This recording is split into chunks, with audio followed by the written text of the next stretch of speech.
আজকে আমরা শিখব কী করে আমরা মোবাইল দিয়ে কলেজের জন্য CA1-এর যে আমরা পিপিটিগুলো করি সেগুলো খুব সহজেই কী করে এআই এর সাহায্যে করতে পারবো।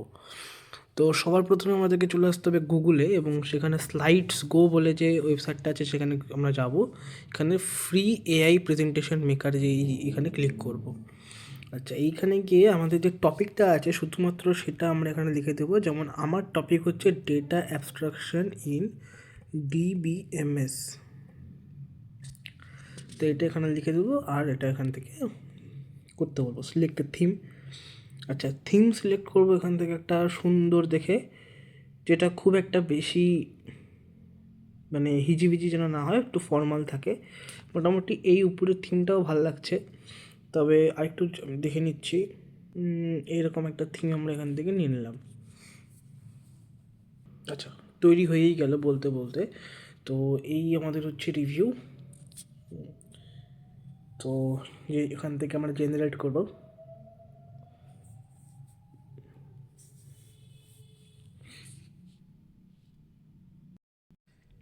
তো জেনারেট করার পরে এরকম একটা মানে ডায়লগ বক্স ওপেন হলো, সেখান থেকে আমরা ডাউনলোডে ক্লিক করে নিলাম। তো ডাউনলোডে ক্লিক করার পর যদি আমি এখান থেকে একবার গিয়ে দেখি কীরকম কী করেছে, দেখো ডেটা অ্যাবস্ট্রাকশন সুন্দর দিয়েছে এখানে, এইরকম করে কিন্তু এখানে তৈরি করে দিয়েছে একদম। হ্যাঁ, এবার এই লাস্টের স্লাইডে এই যে জিনিসগুলো এখানে আছে, এই জিনিসগুলো আমরা কিন্তু এখান থেকে রিমুভ করব। কী করে করব, তার জন্য আমাদের ক্যানভা লাগবে। আর প্রথমে আমাদেরকে সমস্ত ডিটেলস দিতে হবে, আমার নামটা, তারপর সাবজেক্ট নেম, সাবজেক্ট কোড, এগুলো সব দিতে হবে। তো চলো সেগুলো আমরা করি, ঠিক আছে? তো তার জন্য কি করব, সবার প্রথমে আমরা যাব হচ্ছে এখান থেকে এটাকে ক্রস করে নেব, আমরা যাব হচ্ছে ক্যানভাতে। ক্যানভা এখানে সার্চ করব ক্যানভা।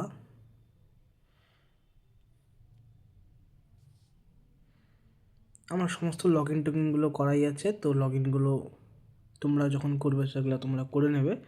তো ক্যানভাতে যাওয়ার পরে আমরা এখানে করব কি, এখানে এই ইসে করব, এখান থেকে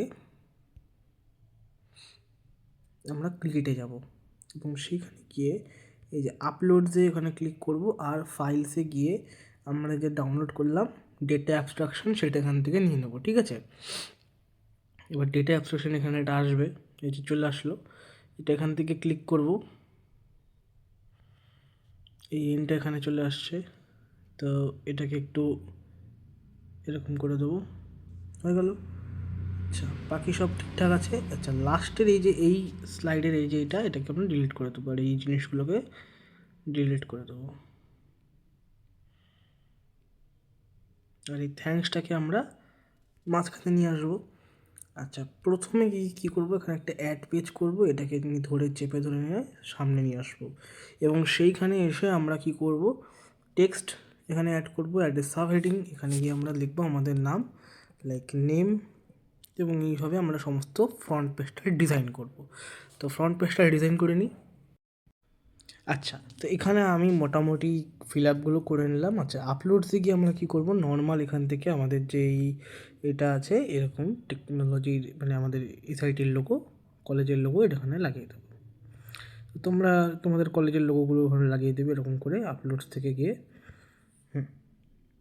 এরকম লাগিয়ে দেবো, আর বাকিটা ফিল আপ করে নেবো। করে নিয়ে আমরা যেটা করব, এখান থেকে এই নাম টামগুলো চেঞ্জ করে নেবো। এখানে যেরকম করে তোমরা রাখতে বলবে সেরকম তোমরা নাম টামগুলো দেখে নেবে। গিয়ে ডাউনলোডতে ক্লিক করে পিডিএফে এখান থেকে ডাউনলোড করলে নর্মাল পিডিএফ ডাউনলোড হয়ে যাবে। সেই পিডিএফ তোমরা কিন্তু সাবমিট করে দিতে পারবে। আচ্ছা, এরপরে বলি যে সাইজ রিডিউস করার ব্যাপারটা। তো প্রথমে আমরা এটা ডাউনলোড করে নিই, তারপরে তোমাদের সাইজ রিডিউস করা দেখিয়ে দিচ্ছি, কারণ অনেক সময় বলে যে 1 MBর মধ্যে যেন হয়, তো সেটাও আমি তোমাদের দেখিয়ে দিচ্ছি। আচ্ছা, এখানে ডাউনলোড তো করে নিয়েছে, কিন্তু দেখো 2.97 MB অর্থাৎ 3.11 MB দেখাচ্ছে এখন। তো এটা তো দেওয়া যাবে না, তাহলে এটাকে আমাদের কী করতে হবে, সাইজ রিডিউস করতে হবে। তো সাইজ রিডিউস করার জন্য আমরা যেটা করব, এখানে আমরা এখান থেকে খুলে নেব আই লাভ পিডিএফ, বা আমরা লিখে নেব যে পিডিএফ সাইজ রিডিউসার, তাই তো? পিডিএফ সাইজ, এই যে আই লাভ পিডিএফ, এখানে যাব আমরা। খুব সুন্দর এই ওয়েবসাইটটা আর কি।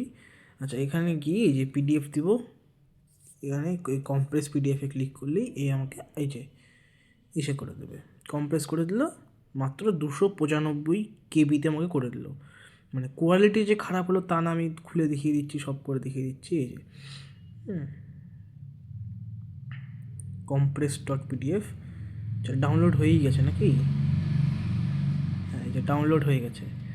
ঠিক আছে, এই যে আমি খুলে দেখিয়ে দিচ্ছি এখানে। এই দেখে নাও, আমার পুরো একদম কোয়ালিটি একদম যা ছিল তাই আছে, নর্মাল। যত ইচ্ছে তুমি জুম করে নাও। বোঝা গেল? তাহলে এইরকম করে আমরা কিন্তু প্রজেক্টগুলো খুব সহজেই করতে পারি। আমাদের CO1-এর জন্য এই জিনিসগুলো